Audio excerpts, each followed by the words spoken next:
Hey guys, it's Sarah Rising. I want to welcome you back to episode 1, part 3, setting ourselves up for success. And in this part, I'm going to share with you another way that you can create those connections in your classrooms. As I've said before, we are constantly seeing new students in the elementary room. Schedules are different all across for us, and it's important to have those kids making connections.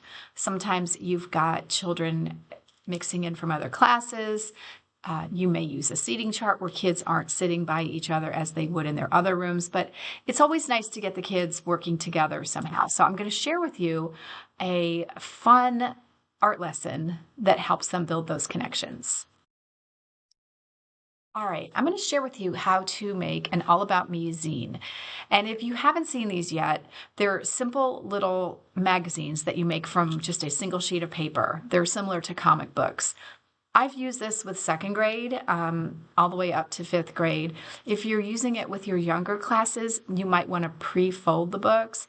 But in this instructional video, I'll share a lesson where students use their drawing skills to create a personalized zine that they can share with each other and get to know each other. All right, I'm going to go into how to make the zine. And if you want to grab you just need a sheet of copy paper.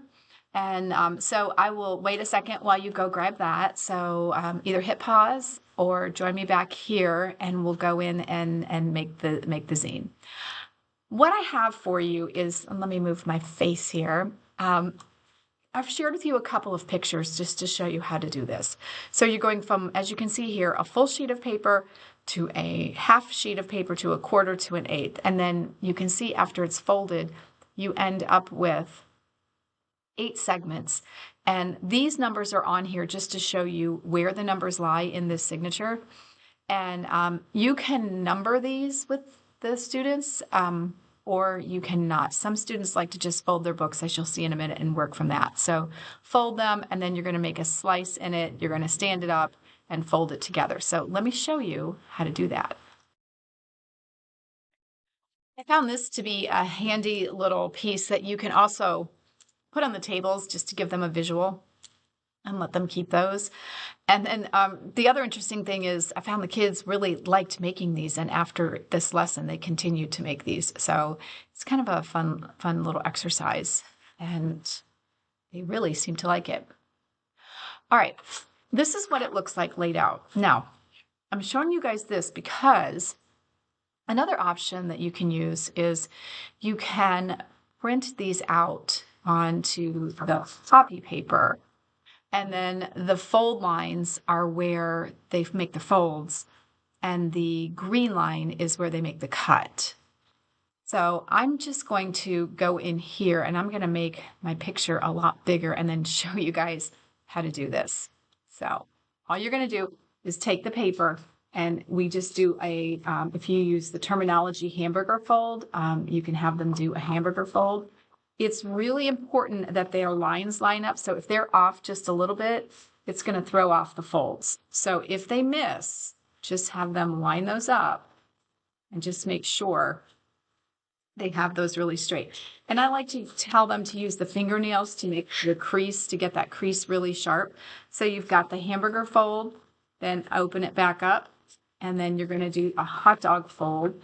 And then as they're lining it up, they want to make sure that this crease lines up with each other. So if they were off, this will bring it back together. So line up your edges.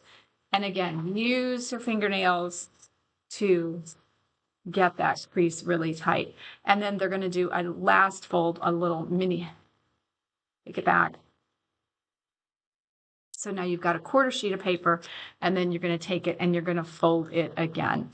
Now this is kind of off, and you'll see how my pages are a little bit off, and that's okay. But what I like to have them do here is maybe use a scissor or something and then run it across the table to get that fold. So you just take it across like that and then open it back up.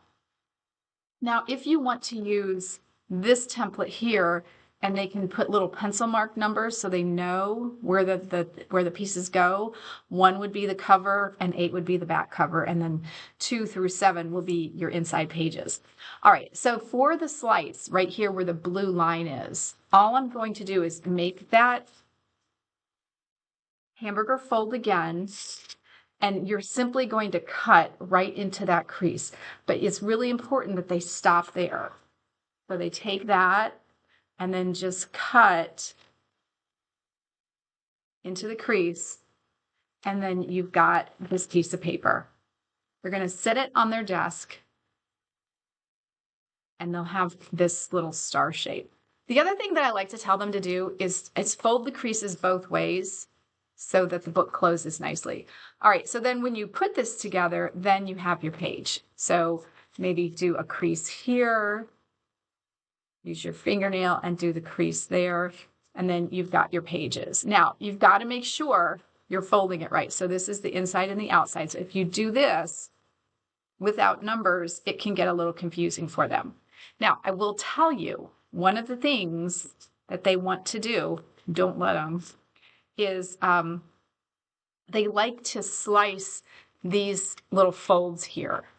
So don't let them slice that, because if you cut the wrong one, the book comes apart.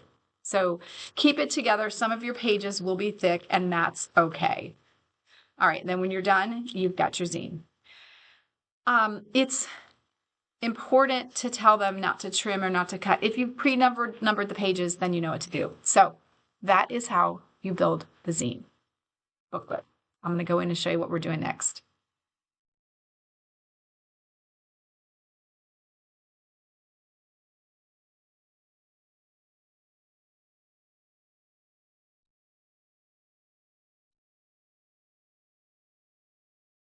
All right, so here's where we come into the student questions. So what you're going to do is explain to the students the objective of this lesson is for them to use their art drawing skills. And I just give them markers, colored pencils, crayons. If you're in a pinch, you can just do pencil. But we want to let them know that they're going to be illustrating their zine by answering questions. So it's going to be like a little picture book. They're not going to write the answers to the questions. They're going to illustrate the pictures. They can write the question on their page, but it's more fun if we're trying to guess it. These are some of the question lists, and some of these, I just found these in teacher samples.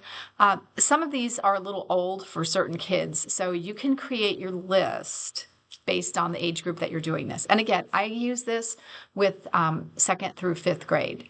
So I'm sure there's not a 5th grader or a 2nd grader that has a car with a name, but could be a family car. So compose your list. There's only 8 pages. 1 page is the cover, then you have the back page. So you really have to answer 6 questions. And ask them to read through these questions and then illustrate what they're going to do with those.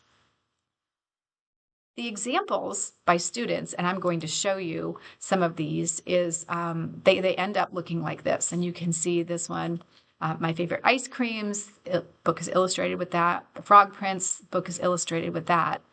And I'm going to show you some of the pieces that some of my students did. So this was a cover, I'm going to cover up the name.